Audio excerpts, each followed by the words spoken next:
तो हेलो दोस्तों, नमस्कार। आप सभी का हमारे यूट्यूब चैनल पर स्वागत है। यदि आप लोग क्लास 12th हिंदी स्टूडेंट हैं और 22 फरवरी को एग्जाम देने वाले हैं, तो आज की यह वीडियो आप सभी लोग के लिए बहुत ही ज़्यादा महत्वपूर्ण होने वाली है। क्योंकि यदि आप लोग हमारे चैनल से रेगुलर जुड़े हुए हैं, तो आपको पता होगा कि हमारे यूट्यूब चैनल पर क्लास 12th हिंदी की जो आपके गद्य और पद भाग से महत्वपूर्ण बहुविकल्पीय प्रश्न होते हैं, उन प्रश्नों की सीरीज चल रही थी और यहाँ से मैं आपको 80 मोस्ट इंपॉर्टेंट बहुविकल्पीय प्रश्न करवा रहा था। और यदि आप लोग 80 मोस्ट इंपॉर्टेंट बहुविकल्पीय प्रश्नों को कर लेते हो, तो ये आपका जो टॉपिक होता है गद्य और पद्य से रिलेटेड, जो आपके महत्वपूर्ण प्रश्न का बहुविकल्पी वाले, वो पूर्ण रूप से कंप्लीट हो जाएगा। कि जितने भी महत्वपूर्ण बहुविकल्पी प्रश्न होते हैं वो सारे के सारे आपके इस 80 प्रश्न के अंतर्गत आ जाएंगे। तो इसीलिए इस वीडियो को आप लोग ध्यान से देखिएगा। आज का यह लास्ट पार्ट होने वाला है और आज के इस पार्ट को आप लोग जब शुरू से लेकर के अंतिम तक देख लोगे, तो ये आपके जो 80 प्रश्न होंगे पूर्ण रूप से कंप्लीट हो जाएंगे।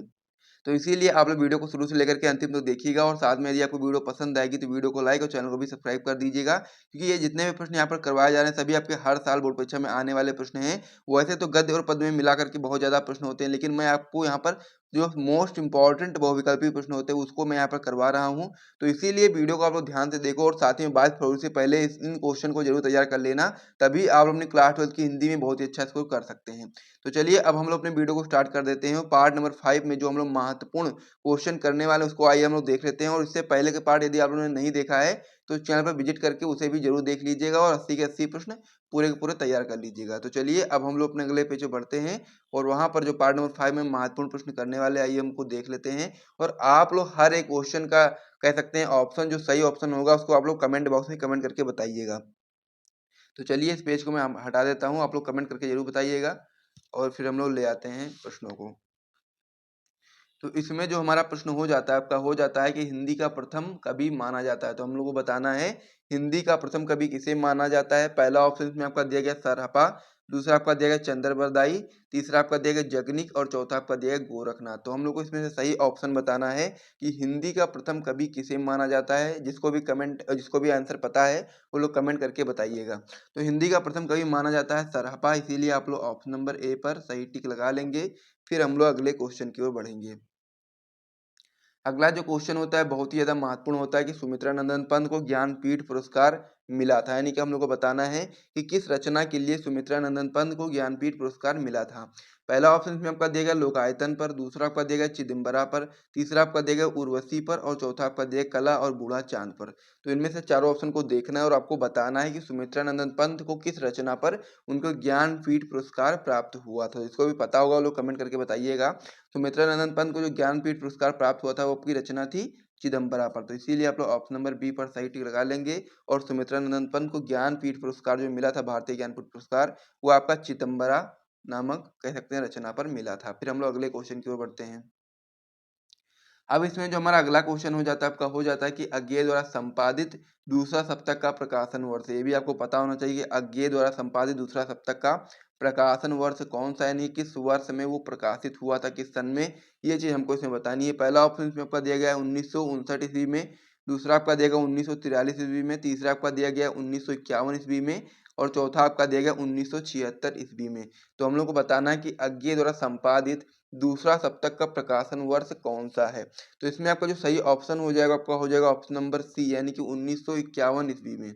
इसीलिए आप लोग इसको चाहो तो याद भी कर सकते हो और साथ में कमेंट करके जरूर बताइएगा कि अज्ञेय द्वारा संपादित जो दूसरा सप्तक है उसका प्रकाशन वर्ष 1951 है। इस प्रकार से आप लोग याद कर सकते हैं। फिर हम लोग अगले क्वेश्चन की ओर बढ़ते हैं। अगला जो क्वेश्चन होता है भी आपका काफी इंपॉर्टेंट होता है, कई बार आपकी बोर्ड परीक्षा में आया हुआ है कि परशुराम की प्रतीक्षा काव्य कृति। हम लोग को बताना है परशुराम की प्रतीक्षा काव्य कृति है किसके द्वारा लिखा गया है, हमको ये चीज बताना है। पहला ऑप्शन में आपका दिया गया है मुक्तिबोध, दूसरा आपका दिया गया गिरिजा कुमार माथुर, तीसरा आपका दिया गया धर्मवीर भारती और चौथा आपका दिया गया रामधारी सिंह दिनकर। तो परशुराम की प्रतीक्षा काव्य कृति लिखी गई है रामधारी सिंह दिनकर द्वारा, इसीलिए आप लोग ऑप्शन नंबर डी पर सही टिक लगाएंगे, आपका सही ऑप्शन हो जाएगा। इसे भी आप लोग, जिसको भी नहीं पता था वो भी कमेंट करके बताइएगा और जिसको पहले से पता था वो तो कमेंट कर ही चुके होंगे। अब इसमें अगला क्वेश्चन हो जाता है कि आसुर के रचनाकार हैं। ये भी आपका बहुत ही महत्वपूर्ण प्रश्न है, आपको पता होना चाहिए कि आसुर के रचनाकार कौन है। पहला ऑप्शन इसमें आपका दिया गया जयशंकर प्रसाद, दूसरा आपका दिया गया अज्ञेय, तीसरा आपका दिया गया प्रेमचंद और चौथा आपका दिया गया महादेवी वर्मा। तो जिसको भी इसका आंसर पता हो लोग कमेंट करके बताइए कि आंसू के रचनाकार कौन है। तो इसमें आपका जो पहला ऑप्शन दिया गया आपका दिया गया है जयशंकर प्रसाद, और यही आपका सही ऑप्शन हो जाता है, और आंसू के रचनाकार जयशंकर प्रसाद जी होते हैं। इसीलिए आप लोग पहले वाले ऑप्शन पर सही टिक लगा लीजिए। तो इस प्रकार से इतने प्रश्नों को यदि आप लोग स्क्रीनशॉट लेना चाहो तो ले सकते हो। फिर हम लोग अगले पेज पर बढ़ते हैं। इस पेज को मैं अब यहाँ से हटा देता हूँ। अब इसमें हमारा अगला क्वेश्चन हो जाता है कि रीतिकालीन महाकाव्यात्मक कृति है, हम लोग को बताना है रीतिकालीन महाकाव्यात्मक कृति कौन सी है।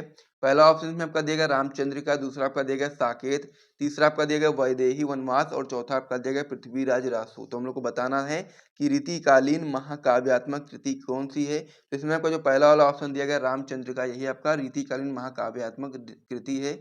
इसीलिए आप लोग ऑप्शन नंबर ए पर सही टिक लगाएंगे। फिर हम लोग अगले क्वेश्चन की ओर बढ़ेंगे। अगला जो क्वेश्चन होता है भी आपका बहुत ही महत्वपूर्ण प्रश्न है कि प्रगतिशील लेखक संघ की स्थापना कब हुई। हम लोग को बताना है प्रगतिशील लेखक के संघ की जो स्थापना थी वो किस सन में हुई थी। पहला ऑप्शन में आपका दिया गया सन 1943 ईस्वी में, दूसरा आपका दिया गया सन 1936 ईस्वी में, और तीसरा आपका दिया गया सन 1954 ईस्वी में, और चौथा आपका दिया गया सन 1938 ईस्वी में। तो प्रगतिशील लेखक संघ की जो स्थापना हुई थी वो आपकी हुई थी 1936 ईस्वी में। इसीलिए आप लोग इस वाले ऑप्शन पर सही टिक लगा लीजिए। आपका सही ऑप्शन हो जाता है कि प्रगतिशील लेखक संघ की स्थापना 1936 ईस्वी में हुई थी। फिर हम लोग अगले क्वेश्चन की ओर बढ़ते हैं। अगला क्वेश्चन आपका इसमें हो जाता है कि प्रकृति के सुकुमार कवि कहलाते हैं। हम लोग को बताना है कि प्रकृति के सुकुमार कवि कौन कहलाते हैं। पहला ऑप्शन में आपका दिया गया सूर्यकांत त्रिपाठी निराला, दूसरा आपका दिया गया जयशंकर प्रसाद, तीसरा आपका दिया गया सुमित्रा नंदन पंत, और चौथा आपका दिया गया महादेवी वर्मा। तो प्रकृति के सुकुमार कवि किसे कहते हैं, तो वो आपका हो जाएगा ऑप्शन नंबर सी, यानी कि सुमित्रा नंदन पंत को प्रकृति का सुकुमार कवि माना जाता है। इसीलिए आप लोग ऑप्शन नंबर सी पर सही टिक लगाओगे। फिर हम लोग अगले क्वेश्चन की ओर बढ़ते हैं। अगला जो क्वेश्चन है ये भी आपका बहुत ही महत्वपूर्ण क्वेश्चन है। आपको पता होना चाहिए कि साकेत महाकाव्य के रचयिता कौन है। पहला ऑप्शन में आपका दिया गया है तुलसीदास, दूसरा आपका दिया गया निराला, तीसरा आपका दिया गया दिनकर, और चौथा आपका दिया गया मैथिली शरण गुप्त। तो साकेत महाकाव्य के रचयिता कौन है, ये चीज तो आपको पहले से पता होगा कि बहुत ही महत्वपूर्ण क्वेश्चन है। तो मैं आपको बता दूं कि साकेत महाकाव्य के रचयिता मैथिली शरण गुप्त जी हैं। इसीलिए आप लोग ऑप्शन नंबर डी पर सही टिक लगाएंगे। फिर हम लोग अगले क्वेश्चन की ओर बढ़ेंगे। अब इसमें हमारा अगला क्वेश्चन हो जाता है कि दिनकर को ज्ञानपीठ पुरस्कार मिला। ये भी बहुत ही महत्वपूर्ण प्रश्न है कि दिनकर जी को ज्ञानपीठ पुरस्कार किस रचना के लिए मिला। पहला ऑप्शन इसमें आपका दिया गया उर्वशी पर, दूसरा आपका दिया गया है हुंकार पर, तीसरा आपका दिया गया रश्मि रथी पर, चौथा आपका दिया गया कुरुक्षेत्र पर। तो इसमें हम लोग को बताना है कि रामधारी सिंह दिनकर जी को ज्ञानपीठ पुरस्कार किस रचना के लिए मिला था। तो इसमें आपका जो पहला ऑप्शन दिया गया उर्वशी पर, यही आपका सही ऑप्शन हो जाता है, और उर्वशी पर ही रामधारी सिंह दिनकर जी को ज्ञानपीठ पुरस्कार प्राप्त हुआ था। तो इस प्रकार से ये वाला जो क्वेश्चन था ये भी कंप्लीट हो गया है। तो इस पेज पर भी हम लोगों ने इतने प्रश्न को किया है, इसे भी नोट कर लीजिए। फिर हम लोग अगले पेज पर बढ़ते हैं। अब इसमें हमारा अगला जो क्वेश्चन हो जाता है आपका हो जाता है कि ज्ञानश्री भक्ति शाखा के प्रतिनिधि कवि हैं। हम लोग को बताना है ज्ञानश्री भक्ति शाखा के प्रतिनिधि प्रतिनिधि कवि कौन है।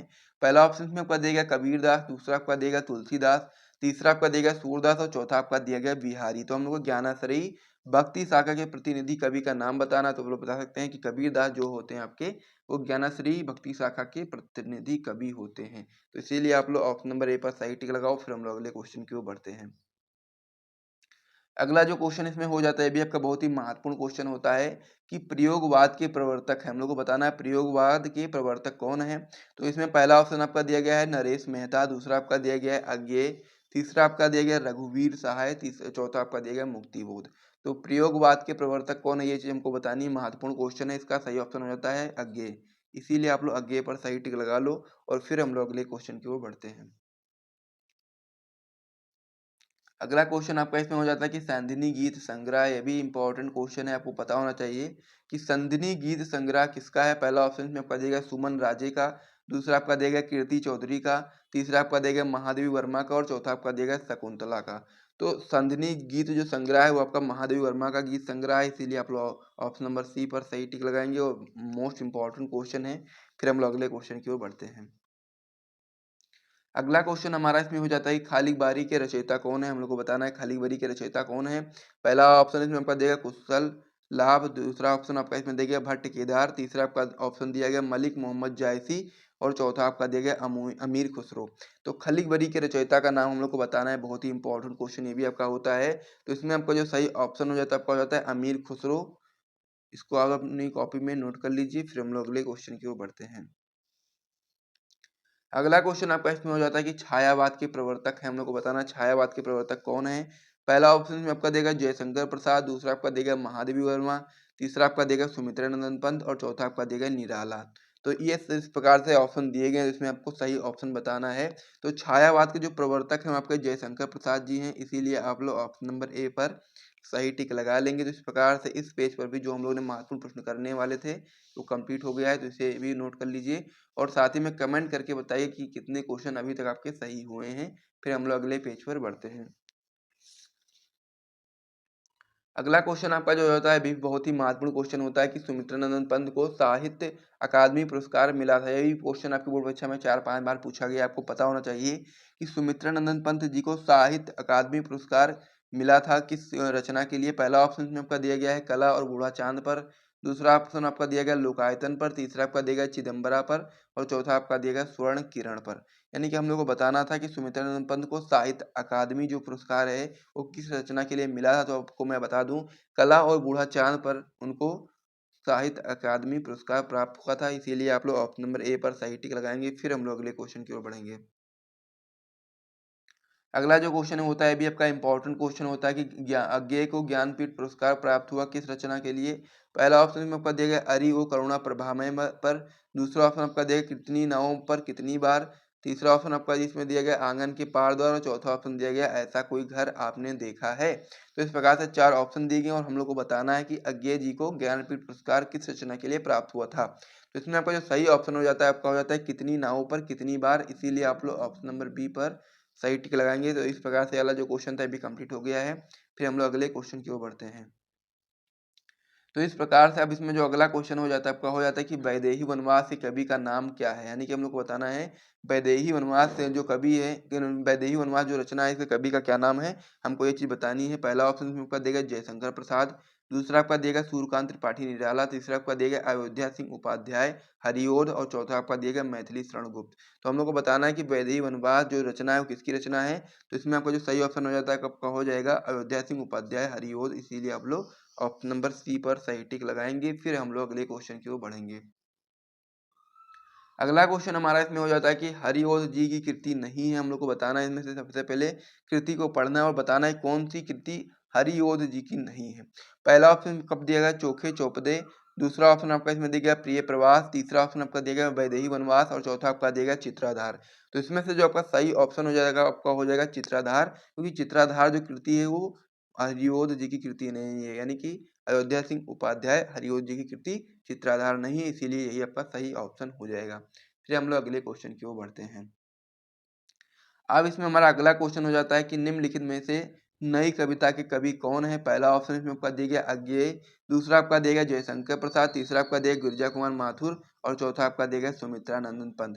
तो इसमें से हमको सही ऑप्शन बताना है कि नई कविता के कवि कौन है। तो इसमें आपका जो पहला ऑप्शन दिया गया अज्ञेय, यही आपका सही ऑप्शन हो जाता है और अज्ञेय जी ही नई कविता के कवि हैं। तो इस प्रकार से वाला जो क्वेश्चन था ये भी कंप्लीट हो गया है।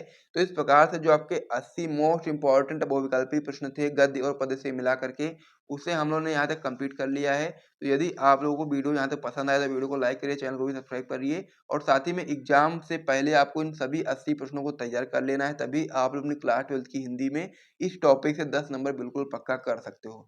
तो चलिए अब हम लोग वीडियो को समाप्त करते हैं, मिलते हैं नेक्स्ट वीडियो में, तब तक के लिए जय हिंद।